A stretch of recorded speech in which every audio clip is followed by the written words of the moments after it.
Hey guys, welcome back to the video. आज इस video पे हम BSc first year inorganic chemistry का जो आपका पी ब्लॉक एलिमेंट का जो चैप्टर है उसके यहाँ पर हम इंपॉर्टेंट क्वेश्चंस को देखने वाले। तो इससे पहले भी हमने बहुत सारे ऑर्गेनिक केमिस्ट्री और इनऑर्गेनिक केमिस्ट्री के क्वेश्चंस को देखा हुआ है, तो उसकी प्लेलिस्ट का लिंक आपको मैं नीचे डिस्क्रिप्शन बॉक्स में दे दूंगा।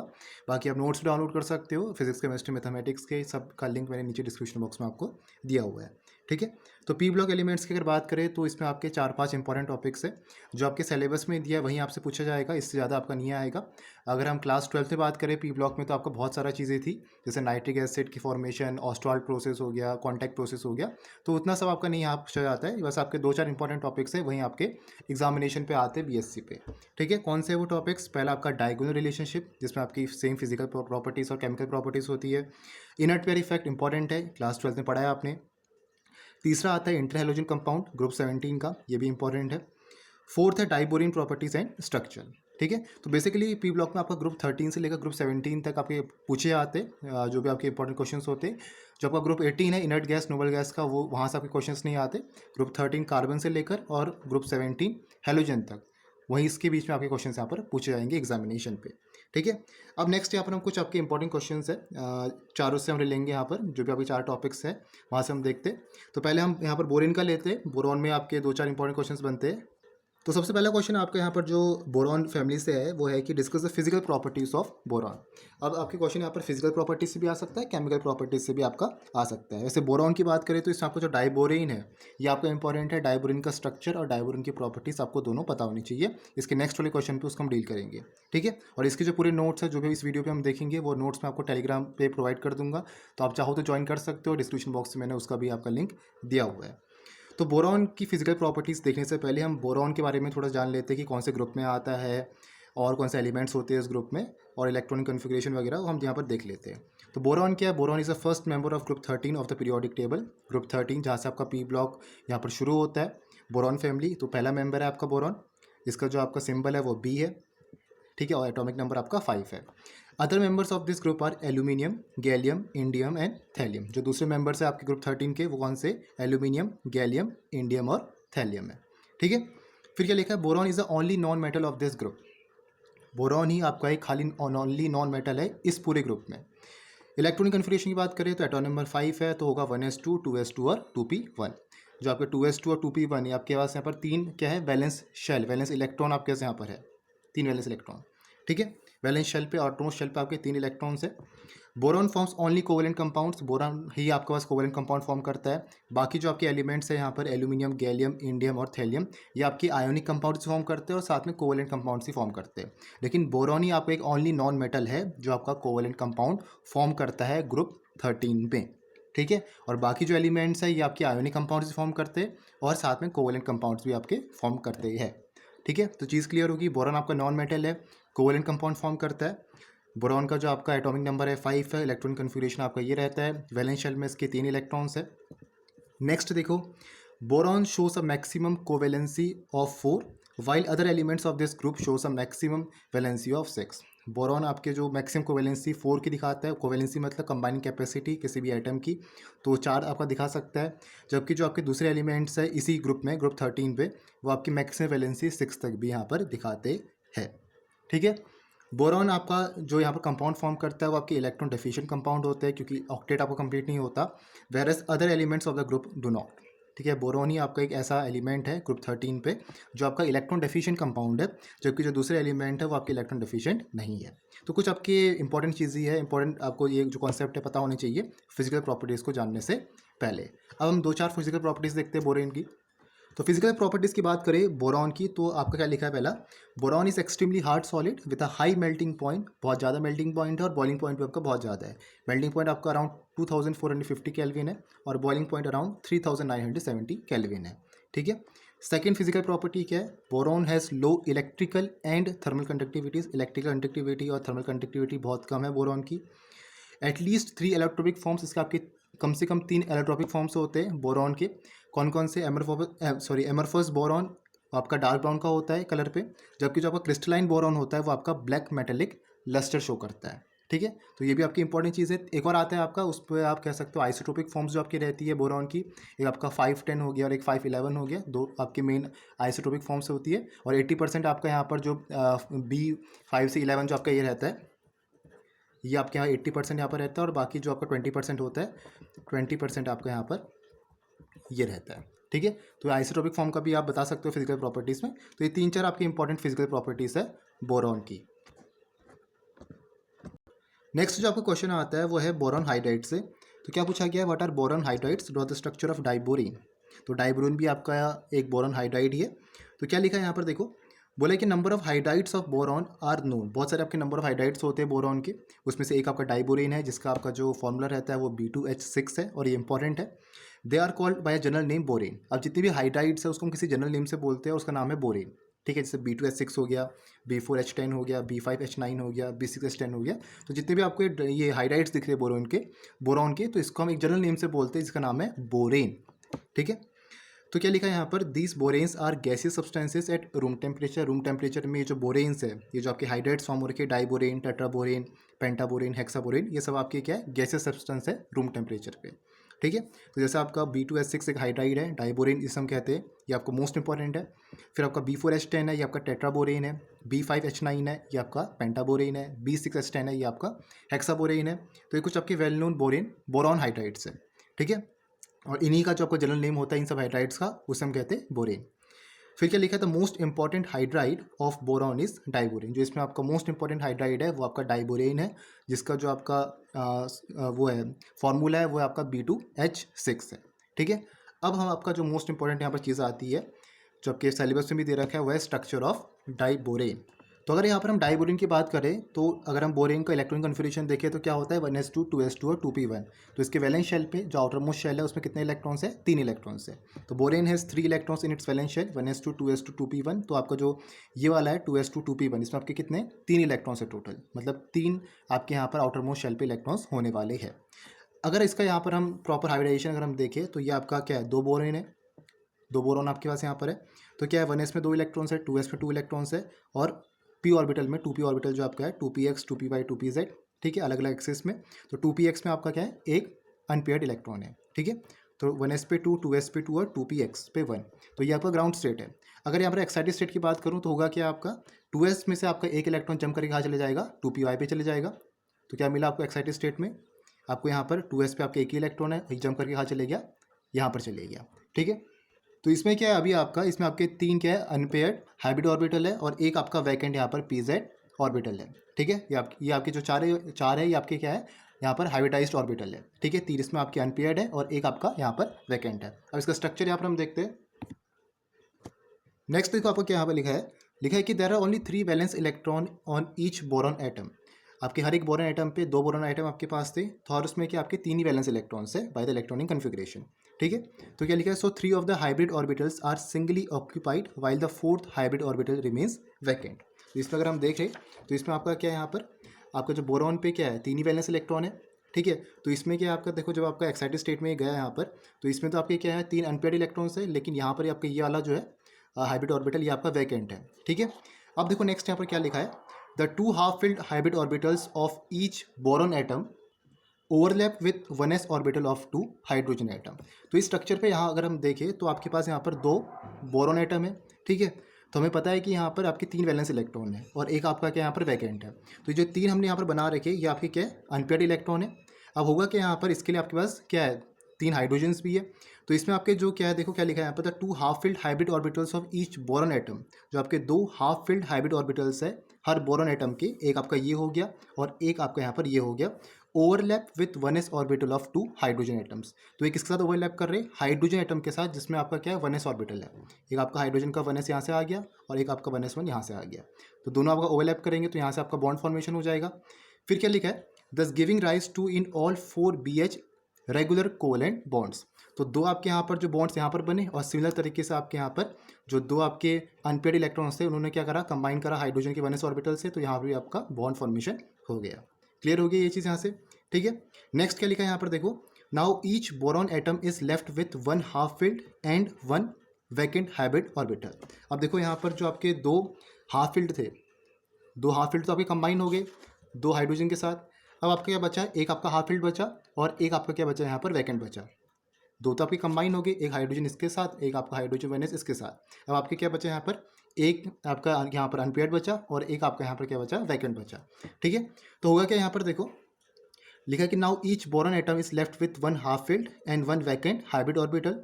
देर are still 2 more hydrogen atoms left for bonding. अभी आपके 2 और हाइड्रोजन एटम बचे हैं बॉन्डिंग के लिए। ठीक है, अब क्या लिखा है, the one S orbital of one of the hydrogen atom overlap simultaneously with a half filled hybrid orbital of one and the vacant hybrid orbital of the other boron atom. तो इसका मतलब क्या है कि जो आपका वन एस ऑर्बिटल है hydrogen atom का, कौन सा वन एस ऑर्बिटल, ये वाला हाइड्रोजन एटम का, क्या लिखा है, ओवरलैप साइमल्टेनियसली, एक साथ आपको ओवरलैप करने वाला है with a half filled hybrid orbital of one and the vacant hybrid orbital of the other boron atom. अब हमारे पास क्या यहाँ पर 2 बोरॉन एटम है, तो एक का जो आपका हाफ फिल्ड ऑर्बिटल भी बचा हुआ है, 2 तो आपके यहाँ पर कंबाइन हो चुकी है दोनों हाइड्रोजन के साथ, एक अभी आपका बचा हुआ है। तो क्या करेगा, ये जो हाइड्रोजन है आपका, ये साइमल्टेनियसली यहाँ पर ये जो आपका ये है, ये जो हाफ फील्ड आपका हाइब्रिड ऑर्बिटल है इसके साथ कंबाइन होगा। ठीक है, और जो आपका दूसरा यहाँ पर वैकेंट हाइब्रिड ऑर्बिटल है दूसरे बोरॉन एटम का, उसके साथ भी कंबाइन होने वाला है। तो साइमल्टेनियस यहाँ पर कॉम्बिनेशन आपको होने वाला है। यही चीज़ लिखी है, the one S orbital of one of the hydrogen atom. कौन सा वन एस ऑर्बिटल, ये वाला जो हाइड्रोजन एटम है, इसमें जो आपका वन एस ऑर्बिटल है ओवरलैप साइमल्टेनियसली, एक साथ आपको ओवरलैप करेगा किसके साथ, with a half filled hybrid orbital of one boron atom. जो आपका एक यहाँ पर हाइब्रिड ऑर्बिटल है हाफ फील्ड वाला, उसके साथ कंबाइन करेगा। एंड क्या लिखा है, the vacant hybrid orbital of the other boron atom. और जो आपका दूसरा यहाँ पर वैकेंट हाइब्रिड ऑर्बिटल है, ये दूसरा बोरॉन एटम होगा, उसका जो आपका वैकेंट हाइब्रिड ऑर्बिटल है, कौन सा वाला, ये वाला, ये जो आपका वैकेंट हाइब्रिड ऑर्बिटल है उसके साथ भी आपका कंबाइन करने वाला है यहाँ पर हाइड्रोजन का वन एस ऑर्बिटल। क्लियर हो गया यहाँ पर चीज़ें। नेक्स्ट क्या लिखा है, this type of overlapping produces a 3 centred 2 electron bond. इसको हम कहते हैं 3 सेंटर्ड, मतलब आपके पास 3 यहाँ पर एटम्स है और आपके पास 2 ही यहाँ पर इलेक्ट्रॉन्स है। कौन से 2 इलेक्ट्रॉन्स है, एक तो आपका यहाँ पर ये वाला हो गया अनपेयर्ड और एक आपका ये अनपेयर्ड हो गया, तो 2 ही इलेक्ट्रॉन्स है और आपके पास यहाँ पर क्या है, 3 आपके पास एटॉमिक ऑर्बिटल्स है। ठीक है, तो इसको यहाँ पर हम कहते हैं 3 सेंटर्ड, मतलब 3 आपके पास एटम्स है और 2 ही इलेक्ट्रॉन्स है, तो 3 सेंटर्ड 2 इलेक्ट्रॉन बॉन्ड आपके यहाँ पर फॉर्म हो रखा है। ठीक है, नेक्स्ट क्या लिखा है, देखो लिखा है कि in this structure the 2 boron atoms and the 4 terminal hydrogen atoms. इसमें जो आपके 2 बोरॉन एटम्स है और जो आपके यहाँ पर 4 टर्मिनल हाइड्रोजन एटम्स है, कौन से 4 टर्मिनल, ये वाले।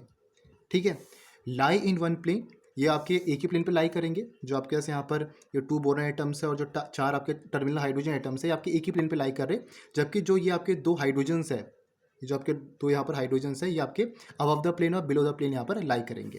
क्या लिखा है, the 2 bridging hydrogen atom lie symmetrically above and below this plane. ठीक है, तो यहाँ पर जो आपके टर्मिनल हाइड्रोजन्स है और जो बोरॉन एटम्स है वो तो एक ही प्लेन पे लाई कर रहे हैं, लेकिन जो आपके हाइड्रोजन एटम्स है वो आपकी अबव और बिलो यहाँ पर लाई करने वाले हैं, इस प्लेन के अबव और बिलो। इसे हम कहते हैं ब्रिजिंग हाइड्रोजन एटम।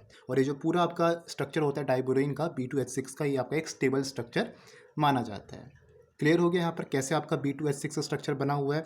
फिर आप एक बार वीडियो को रिवाइंड करके आप देख सकते हो कि क्या क्या चीज़ हमने यहाँ पर पढ़ी है।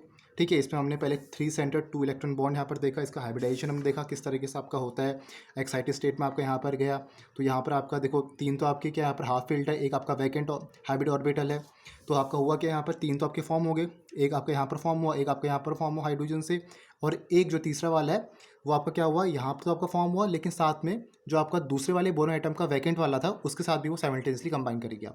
सिमिलर आपका यहाँ पर भी हुआ, बोरॉन का जो आपका एक अनपेयर्ड बचा था, जो आपके यहाँ पर हाफ फील्ड बचा था, वो आपका कंबाइन हो गया हाइड्रोजन एटम के साथ। और ये जो आपका वहीं वाला जो आपका बोरॉन का वैकेंट वाला था ऑर्बिटल, वो उसके साथ भी कंबाइन हो गया। तो साइमल्टेनियस कॉम्बिनेशन यहाँ पर आपका हुआ है, और ये आपके ब्रिजिंग हाइड्रोजन एटम्स इसको आप कहते हैं। ठीक है, आप बाकी आप बॉन्ड एंगल भी देख सकते हो और जो बॉन्ड लेंथ है वो भी आप देख सकते हो। इसकी 97 डिग्री है यहाँ पर ये HBH की, और यहाँ पर जो HBH की है वो आपका 120 डिग्री है, मतलब कहीं ना कहीं आपका यहाँ पर स्ट्रेन प्रोड्यूस हो रखा है। ठीक है, और जो आपके यहाँ पर बॉन्ड लेंथ है वो आपकी अराउंड 178 पिकोमीटर है। ठीक है, तो अच्छे से आप देख लेना, उसको रिवाइंड करके क्या क्या चीज़ हमने देखी है। मोस्ट इंपॉर्टेंट आपका क्वेश्चन है बोरॉन हाइड्राइड में से। ठीक है, नेक्स्ट क्वेश्चन पे चलते हैं। नेक्स्ट जो आपके टॉपिक से यहाँ पर क्वेश्चन आता है वो है इनर्ट पेयर इफेक्ट। ये भी आपका इंपॉर्टेंट टॉपिक है, तो इसकी डेफिनेशन देखने से पहले हम यहाँ पर कुछ एग्जांपल्स देखते हैं यहाँ पर इनर्ट पेयर इफेक्ट के। तो ये आपके मेजर जो आपके क्वेश्चंस पूछे आते हैं इनर्ट पेयर इफेक्ट के, आपके ग्रुप 15 से पूछे आते हैं। पेंटालाइट्स, ट्राइलाइट्स, नाइट्रोजन, फॉस्फोरस, यहाँ से आपके क्वेश्चन आते हैं। ठीक है, तो एग्जाम्पल से समझते हैं इनर्ट पेयर इफेक्ट होता है क्या, उसके बाद यहाँ पर हम डेफिनेशन पर जंप करेंगे। तो क्वेश्चन आपको कुछ ऐसा पूछा जाता है कि जो आपका +5 ऑक्सीडेशन स्टेट है, +5 ऑक्सीडेशन स्टेट होता है, तो इसकी जो स्टेबिलिटी है ये आपकी यहाँ पर डाउन द ग्रुप आपकी यहाँ पर डिक्रीज क्यों करती है, और +3 ऑक्सीडेशन स्टेट की यहाँ पर जो आपकी ये जो स्टेबिलिटी है वो आपकी यहाँ पर इंक्रीज़ की करती है। तो ये क्वेश्चन आपका बहुत बार पूछा गया है, क्लास 12 में भी आपने बहुत बार क्वेश्चन के साथ डील किया होगा और हमें पता है इसका रीज़न इनर्ट पेयर इफेक्ट होता है। ठीक है, तो इनर्ट पेयर इफेक्ट में होता क्या है वो आपको इसी एग्जाम्पल से यहाँ पर पता चलने वाला है। हमें पता है कि ग्रुप 15 एलिमेंट्स में जो आपके जितने भी ग्रुप 15 एलिमेंट्स है उनके जो वैलेंस शेल है, जो आपका आउटर मोस्ट शेल है, उसमें आपके कितने इलेक्ट्रॉन्स होते हैं? 5 इलेक्ट्रॉन्स होते हैं वैलेंस शेल पे। ठीक है, 2 आपके किस में रहते हैं? एस पे रहते हैं और 3 आपके किस में रहते हैं? पी ऑर्बिटल्स में रहते हैं, पी एक्स, पी वाई और पी जेड में। ठीक है, तो यहाँ पर आपका जो ये ग्रुप 15 के एलिमेंट्स है वो आपके +3 ऑक्सीजन स्टेट भी शो कर सकते हैं, जिसमें आपका यहाँ पर ये जो पी ऑर्बिटल ये आपके पार्टिसिपेट करेंगे, या आपके यहाँ पर +5 ऑक्सीडेशन स्टेट भी शो कर सकते हैं अगर आपके यहाँ पर एस ऑर्बिटल भी पार्टिसिपेट कर रहे हैं तो ग्रुप दो आपके जो ग्रुप 15 वाले होते हैं ये आपके मेजरली यहाँ पर 2 टाइप के ऑक्सीडेशन स्टेट शो करते हैं। एक आपका +3 करते हैं जब आपका पी यहाँ पर पी इलेक्ट्रॉन्स पार्टिसिपेट करेंगे बॉन्ड फॉर्मेशन पे, और अगर जब आपके एस इलेक्ट्रॉन्स यहाँ पर पार्टिसिपेट करेंगे बॉन्ड फॉर्मेशन में तो आपका +5 भी यहाँ पर शो कर सकते हैं। ठीक है, जब एस और पी आपके दोनों कर रहे हैं तब +5 करेंगे, जब आपका पी करेंगे बॉन्ड फॉर्मेशन पार्टिसिपेट तो आपका +3 यहाँ पर ऑक्सीडेशन स्टेट होगा ग्रुप 15 एलिमेंट्स का। ठीक है, लेकिन अगर यहाँ पर हम बात करें ग्रुप 15 के एलिमेंट्स की, एक बार हम देख लेते हैं कौन कौन से आपके एलिमेंट्स होते हैं। नाइट्रोजन होता है, फॉस्फोरस, आर्सेनिक, एंटीमनी और बिस्मथ, ये आपके ग्रुप 15 के यहाँ पर एलिमेंट्स रहते हैं। ठीक है, तो इसमें अगर मैं नाइट्रोजन की यहाँ पर बात करूँ तो इसमें आपका होता क्या है, नाइट्रोजन के पास आपके यहाँ पर डी और एफ इलेक्ट्रॉन प्रेजेंट उसमें नहीं होते, जबकि अगर हम फॉस्फोरस की बात करें, आर्सेनिक की बात करें, एंटीमनी, बिस्मथ, इसमें आपके डी इलेक्ट्रॉन्स और एफ इलेक्ट्रॉन्स आपके यहाँ पर दोनों इन्वॉल्व होते हैं। तो आपके इनमें यहाँ पर फॉस्फोरस, आर्सेनिक, एंटीमनी और बिस्मथ में डी और एफ इलेक्ट्रॉन्स होने के कारण हो क्या रहा है, ये जो आपके इनर एस इलेक्ट्रॉन्स है ये इनको आपके यहाँ पर शील्ड करते हैं। जो आपके डी और एफ इलेक्ट्रॉन्स है ये आपके इस एस ऑर्बिटल को यहाँ पर शील्ड करते हैं। जब शील्ड करेंगे तो यहाँ पर जो आपके एस के इलेक्ट्रॉन्स है, जो आपके NS2 है, जो आपके 2 इलेक्ट्रॉन्स है यहाँ पर एस ऑर्बिटल में, ये आपके बॉन्ड फॉर्मेशन पे पार्टिसिपेट नहीं करेंगे। और जब आपके बॉन्ड फॉर्मेशन पार्टिसिपेट नहीं करेंगे तो आपका यहाँ पर +5 ऑक्सीडेशन स्टेट आ ही नहीं पाएगा। ठीक है, तो यहाँ पर कौन सा ऑक्सीडेशन आपका यहाँ पर स्टेबल रहेगा? +3 आपका स्टेबल रहेगा, +5 आपका स्टेबल यहाँ पर नहीं रहेगा।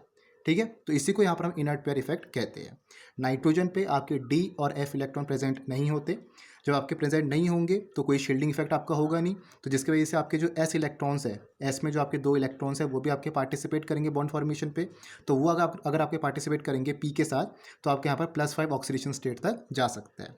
ठीक है, लेकिन फॉस्फोरस, आर्सेनिक, एंटीमनी, बिस्मथ में इसमें आपके डी और एफ इलेक्ट्रॉन दोनों शामिल होते हैं। तो डी और एफ इलेक्ट्रॉन अगर आपके शामिल होंगे, डी एंड एफ इलेक्ट्रॉन्स अगर आपके शामिल होंगे तो जो आपके एस इलेक्ट्रॉन्स है, एस ऑर्बिटल के जो आपके इलेक्ट्रॉन्स है उनको यहाँ पर शील्ड करते हैं। ये जो आपके डी एफ इलेक्ट्रॉन्स है जो आपके फॉस्फोरस, आर्सेनिक, एंटीमनी और बिस्मथ में पड़े हुए, तो इसको एस इलेक्ट्रॉन को शील्ड करेंगे, जिसकी वजह से जो आपके एस इलेक्ट्रॉन्स है ये आपके बॉन्ड फॉर्मेशन में पार्टिसिपेट नहीं कर पाएंगे।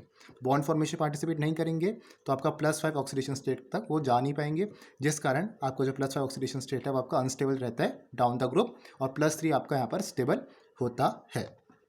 तो अगर यहाँ पर हम हैवी एलिमेंट्स की बात करें जैसे आर्सेनिक, एंटीमनी, बिस्मथ या फॉस्फोरस की, तो इसमें आपका हो क्या रहा है, बस आपके पी इलेक्ट्रॉन्स ही बॉन्ड फॉर्मेशन में पार्टिसिपेट कर रहे हैं, इसलिए आपका जो ऑक्सीडेशन स्टेट है वो आपका +3 यहाँ पर शो हो रहा है। इसी को यहाँ पर हम इनर्ट पेयर इफेक्ट कहते हैं, जिसमें आपका जो आपके एस इलेक्ट्रॉन्स है वो जहाँ पर पार्टिसिपेट नहीं कर पाते। उसका रीज़न क्या है? डी और एफ इलेक्ट्रॉन्स की शील्डिंग की वजह से। तो this is called inert pair effect. तो क्या रीज़न यहाँ पर लिखा है? लिखा है कि the non participation of the 2 S electron, जो आपके एस ऑर्बिटल में 2 इलेक्ट्रॉन्स है उनका पार्टिसिपेशन ना होने के कारण in bonding due to the high energy needed for unpairing them is called inert pair effect. क्योंकि बहुत ज़्यादा एनर्जी यहाँ पर चाहिए होती है उनको अनपेयर करने के लिए, जहाँ पर आपके एस में 2 इलेक्ट्रॉन्स है उनको अनपेयर करने के लिए, उनको एक्साइटेड स्टेट में पहुँचने के लिए, तो हाई एक्साइटेशन एनर्जी यहाँ पर चाहिए होती है। ठीक है, तो इसलिए आपके यहाँ पर जो एस पे 2 इलेक्ट्रॉन्स है वो आपके यहाँ पर पार्टिसिपेट नहीं करते बॉन्ड फॉर्मेशन पे। एक तो रीज़न आप ये लिख सकते हो कि हाई एक्साइटेशन एनर्जी चाहिए होती है, और एक आप ये बता सकते हो कि यहाँ पर डी और एफ इलेक्ट्रॉन की शील्डिंग की वजह से आपके एस ऑर्बिटल में जो आपके इलेक्ट्रॉन्स है वो आपके बॉन्ड फॉर्मेशन पे पार्टिसिपेट नहीं कर रहे हैं। 2-3 और आपके क्वेश्चन बनते हैं इससे। तो क्वेश्चन आपको कुछ ऐसा बनता है कि आपका जो फॉस्फोरस है वो तो आपके यहाँ पर पेंटालाइट्स फॉर्म करते हैं, जैसे PCl5 आपका फॉर्म करता है, लेकिन नाइट्रोजन आपके यहाँ पर पेंटालाइट फॉर्म नहीं करते। तो इस टाइप के क्वेश्चन पे आपके पूछे जाते हैं, जैसे आपका NCl5 यहाँ पर फॉर्म नहीं होता, तो इसका रीज़न आपका इनर्ट पेयर इफेक्ट ही होता है। हमें पता है कि अगर हम यहाँ पर फॉस्फोरस की बात करें तो फॉस्फोरस का जो आपका इलेक्ट्रॉनिक कन्फिग्रेशन होता है वो कुछ आपके ऐसा रहता है 1s2, 2s2, 2p6, 3s2, ये सब आपका यहाँ पर कॉन्फिग्रेशन होता है। तो इसमें अगर यहाँ पर देखें तो इसमें आपका क्या p x p y p z में एक एक इलेक्ट्रॉन्स होगा, P x 3p(x)1 3p(y)1 3p(z)1 और साथ में इसमें आपके डी ऑर्बिटल्स भी होते ही है।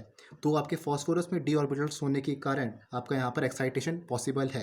कैसे होगा देखो, हमारे पास क्या यहाँ पर 3s है, 3s में हमारे पास 2 इलेक्ट्रॉन्स है, 3p में हमारे पास कितने 3 है, p x p y p z में, और 3d हमारे पास अभी यहाँ पर वैकेंट है।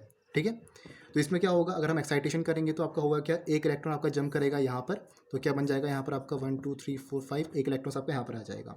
ठीक है, तो एक आपके यहाँ पर आ गया, 3 आपके यहाँ पर है, तो यहाँ पर आपके 5 हाफ फिल्ड ऑर्बिटल्स है, तो ये आपके कंबाइन हो सकते हैं 5 क्लोरीन एटम के साथ PCl5 फॉर्म करने के लिए। लेकिन नाइट्रोजन के केस में आपका ऐसा नहीं होता, क्योंकि इसमें आपका डी ऑर्बिटल प्रेजेंट ही नहीं होता है। ठीक है, जिसकी वजह से आपका NCl5 यहाँ पर नहीं बनता, PCl5 आपका बनता है। तो ये आपका मेन रीज़न है। इसे आप इनर्ट पेयर इफेक्ट से भी यहाँ पर रिलेट कर सकते हो। ठीक है, तो इनर्ट पेयर इफेक्ट भी इंपॉर्टेंट क्वेश्चन है। अब नेक्स्ट क्वेश्चन पे चलते हैं। फिर जो आपका यहाँ पर क्वेश्चन बनता है वो बनता है इंटर हैलोजन कंपाउंड से। तो इसमें भी हम 2-3 इंपॉर्टेंट क्वेश्चंस देख लेते हैं, और भी आपके क्वेश्चन है वो आप देख लेना अपनी रेफरेंस बुक से, लेकिन 2-4 जो आपके इंपॉर्टेंट बन सकते हैं आपके यहाँ से वो हम देखते हैं। तो पहला आपके यहाँ पर क्वेश्चन पूछा गया है कि bond dissociation energy of fluorine F2 is less than that of chlorine, explain. जो आपकी बॉन्ड डिसोसिएशन एनर्जी है F2 की, वो आपकी कम है क्लोरीन से। बॉन्ड डिसोसिएशन एनर्जी क्या होती है, किसी भी बॉन्ड को तोड़ने में जितनी एनर्जी हमें चाहिए, जो आपकी बॉन्ड ब्रेकिंग में जो एनर्जी लगती है वो आपकी बॉन्ड डिसोसिएशन एनर्जी होती है। तो बोला है कि जो फ्लोरीन है F2, तो इसकी यहाँ पर बॉन्ड डिसोसिएशन एनर्जी कम क्यों है देन दैट ऑफ क्लोरीन। क्यों है, हमें पता है कि फ्लोरीन का जो आपका साइज़ है, फ्लोरीन का जो आपका साइज़ है वो आपका यहाँ पर बहुत छोटा इन कंपेरिजन टू क्लोरीन। ठीक है, वैसे जो आपका ट्रेंड चाहता है बॉन्ड डिसोसिएशन एनर्जी का, वो हमें यहाँ पर क्लियर होना चाहिए। तो हमें यहाँ पर जो आपका बॉन्ड डिसोसिएशन एनर्जी का जो आपका ट्रेंड है डाउन द ग्रुप, वो भी हमें पता होना चाहिए। डाउन द ग्रुप क्या होता है, आपके यहाँ पर बॉन्ड डिसोसिएशन एनर्जी डिक्रीज करती है, लेकिन ये आपका एक्सेप्शन यहाँ पर है कि फ्लोरीन की आपकी बॉन्ड डिसोसिएशन एनर्जी क्लोरीन से कम रहती है। रीज़न क्या था कि जो फ्लोरीन मॉलिक्यूल में अगर हम बात करें तो इसका साइज़ छोटा होने के कारण, क्योंकि हमें पता है एटॉमिक रेडिया एटॉमिक साइज़ आपको नीचे को डिक्रीज करता है। ठीक है, सॉरी इंक्रीज़ करता है, तो एटॉमिक साइज़ आपका क्या है, छोटा है यहाँ पर फ्लोरीन का। तो फ्लोरीन का साइज़ छोटा होने के कारण इसके जो बॉन्ड पेयर है FF के, F2 में आपका FF का जो आपका बॉन्ड पेयर है, ये आपके फ्लोरीन एटम्स एक दूसरे को रिपेल कर रहे हैं यहाँ पर। तो बॉन्ड पेयर आपके रिपेल होते हैं, जिससे आपकी डिसोसिएशन एनर्जी क्या हो जाती है, कम हो जाती है। अगर मैं क्लोरीन की यहाँ पर बात करूँ Cl2 की, तो इसका क्या आपका साइज़ बड़ा है। ठीक है, तो एटॉमिक साइज़ आपका बड़ा है यहाँ पर, तो यहाँ पर दूर दूर है। ठीक है, तो यहाँ पर बॉन्ड पेयर को इतना यहाँ पर रिपेल नहीं कर रहे जितना आपके ये फ्लोरीन का साइज़ छोटा होने के कारण हो रहा है। तो यहाँ पर आपको रिपल्जन ज़्यादा है। रिपल्जन ज़्यादा क्यों है, क्योंकि यहाँ पर फ्लोरीन का जो आपका यहाँ पर साइज़ है, एटॉमिक साइज़ या आयनिक साइज़ आपका बहुत छोटा है, लेकिन क्लोरीन में आपका साइज़ ज़्यादा होने के कारण आपके यहाँ पर इतना आसानी से बॉन्ड को रिपेल वो नहीं कर पाते, या लोन पेयर्स को आपके रिपेल यहाँ पर नहीं करते। तो ये आपका रीज़न रहता है F2 की बॉन्ड डिसोसिएशन एनर्जी कम होने का that of chlorine molecule. Second question he fluorine से रिलेटेड है। बोला है कि fluorine does not exhibit positive oxidation state, explain. तो इसमें आपके 2 रीज़न है। पहला तो आपका फ्लोरीन की जो इलेक्ट्रोनेगेटिविटी है वो बहुत हाई है। सेकंड जो आपका रीज़न यहाँ पर है कि फ्लोरीन पे आपके यहाँ पर डी ऑर्बिटल्स प्रेजेंट नहीं होते हैं। ठीक है, इलेक्ट्रोनेगेटिविटी का आपका क्या रीज़न है, अगर हम फ्लोरीन का इलेक्ट्रॉनिक कॉन्फ़िगरेशन देखें तो क्या रहता है 1s2 2s2 2px2 2py2 और 2pz1। तो इसमें आपका pz में एक आपका अनपेयर्ड इलेक्ट्रॉन है। ठीक है, अब फ्लोरीन आपका सबसे ज़्यादा इलेक्ट्रोनेगेटिव है पूरे पीरियोडिक टेबल में, तो किसी को इलेक्ट्रॉन शेयर कर ही नहीं सकता है। इलेक्ट्रॉन शेयर आपके कब होंगे, जब आपका कोई दूसरा यहाँ पर उस एटम से ज़्यादा इलेक्ट्रोनेगेटिव होगा। अब जब आपका फ्लोरीन ही सबसे ज़्यादा इलेक्ट्रोनेगेटिव है पूरे पीरियोडिक टेबल में, तो कैसे आपके दूसरे इलेक्ट्रॉन को, दूसरे एटम्स को यहाँ पर इलेक्ट्रॉन शेयर करेगा। देयरफॉर यहाँ पर आपका +1 जो आपके +1 ऑक्सीडेशन स्टेट है वो तो आपको शो करेगा नहीं। जो आपका एक अनपेयर्ड इलेक्ट्रॉन है, इसके यहाँ पर हम शेयरिंग की बात करें तो शेयर तब करेगा जब इससे ज़्यादा कोई इलेक्ट्रोनेगेटिव होगा। अब फ्लोरीन तो आपका पूरे पीरियोडिक में सबसे ज़्यादा इलेक्ट्रोनेगेटिव एटम है, एलिमेंट है, तो यहाँ पर आपका फ्लोरीन +1 ऑक्सीडेशन स्टेट नहीं यहाँ पर शो करता है। अगर हम हायर ऑक्सीडेशन स्टेट की बात करें, जैसे +3 की, +5 की या +7 की, तो ये आपका इसलिए नहीं करेगा क्योंकि आपके ये फ्लोरीन पे आपके डी ऑर्बिटल्स यहाँ पर होते नहीं है। तो डी ऑर्बिटल्स ना होने के कारण आपका कोई वैकेंट यहाँ पर ऑर्बिटल्स नहीं है, तो इसलिए आपका +3 +5 +7 तक भी ये जा नहीं सकते एक्साइटेशन करने के बाद। ठीक है, तो ये आपका रीज़न रहता है कि फ्लोरीन कोई भी ऑक्सीडेशन स्टेट यहाँ पर एग्जिबिट नहीं करते। ठीक है, लास्ट आपको जो क्वेश्चन आता है इंटर हैलोजन पे, बोला है कि the acidic strength decreases in the order HCl H2S और PH3। जो आपकी HCl है ये आपके सबसे ज़्यादा एसिडिक क्यों होता है, देन H2S देन फॉस्फीन। तो इसका रीज़न आपको क्या बताना है, तो इसका रीज़न आप यहाँ पर 2 चीज़ बता सकते हो। एक आपका पोलैरिटी है, पोलैरिटी जो आपके यहाँ पर Cl और हाइड्रोजन के बीच में है, या आपका सल्फर और या हाइड्रोजन के बीच में है, या हाइड्रोजन और फॉस्फोरस के बीच में है। तो यहाँ पर क्लोरीन की इलेक्ट्रोनेगेटिव से ज़्यादा होने के कारण देन सल्फर देन यहाँ पर फॉस्फोरस, तो यहाँ पर जो HCl होगा सबसे ज़्यादा एसिडिक होगा, क्योंकि जितनी आपकी पोलैरिटी बढ़ेगी उतनी आपकी यहाँ पर एसिडिटी भी बढ़ती है। ठीक है, तो यहाँ पर HCl क्या सबसे ज़्यादा पोलर है, देन H2S देन PH3। ठीक है। तो PS3 आपका यहाँ पर क्या होगा, वीक एसिड होगा, और HCl आपका यहाँ पर स्ट्रॉन्ग एसिड होने वाला है। ठीक है। अब इसको आप कंजुगेट एनायन से बता सकते थे कि आपका जो Cl नेगेटिव है ये आपका स्टेबल कंजुगेट बेस है। देन आपके यहाँ पर ये हो गया सल्फर हो गया, फिर आपका फॉस्फेट आयन हो गया। तो ये आपके यहाँ पर जो ये HS नेगेटिव है और जो आपके यहाँ पर फॉस्फेट आयन है, तो इनका यहाँ पर जो ये स्टेबिलिटी है वो डिक्रीज़ कर रही है, और जो Cl नेगेटिव है इनकी स्टेबिलिटी ज़्यादा होने के कारण कंजुगेट बेस की HCl आपका एक स्ट्रॉन्ग एसिड है देन अदर टू। ठीक है। तो ये भी आप रीज़न बता सकते हो 2-3। फिर आपका बॉन्ड डिसोसिएशन एनर्जी भी रहता है कि HCl की बॉन्ड डिसोसिएशन एनर्जी आपकी कम रहती है, then H2S then PS3। 2-3 reason आप मल्टीपल दे सकते हो। ये आपकी बेसिक यहाँ पर क्लास 12 के P ब्लॉक के क्वेश्चन है। नेक्स्ट जो आपका लास्ट टॉपिक आता है वो है आपका डायगोनल रिलेशनशिप।